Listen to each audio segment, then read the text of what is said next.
Good morning, everybody. This is Sean Price with Price and Price Realtors with our market report for today, which is July 14th, 2020. Last week we had a pretty significant drop in seller activity. We dropped about 20% in new properties coming onto the market and properties coming back onto the market. But we also had a matching drop of about 14% of buyer activity.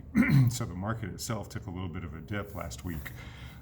This week, the change has been a little bit more dramatic, again, moving more towards the seller's market. So basically, we had a small increase in inventory, only about 2%. So not a significant increase in new properties on the market or new properties coming back on the market. But we had an increase in buyer activity of 13.6%.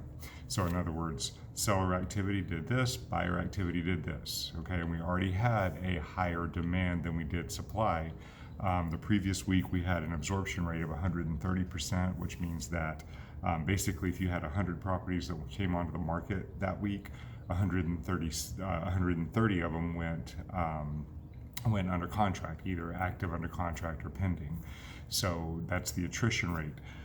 This week, that attrition rate went up another 16%, so it's 146%. So again, what that means is if 100 properties, new properties came on the market, then 146 properties actually went under contract or pending.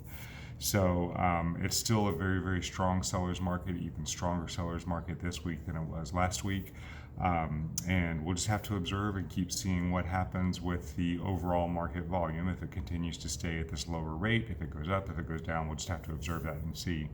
I will say that we had some interesting transactions this week. We had, one transaction where our buyer was willing to go in at full ask. She was the first one with the offer, and it ended up going to a multi-offer situation way above ask, which is not uncommon in this market. We had another opportunity that came up where we were actually able to get under contract for $110,000 under market price.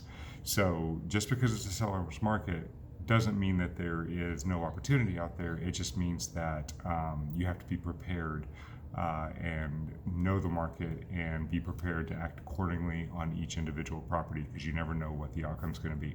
Okay, I hope this makes sense. And if you have any questions, please let me know.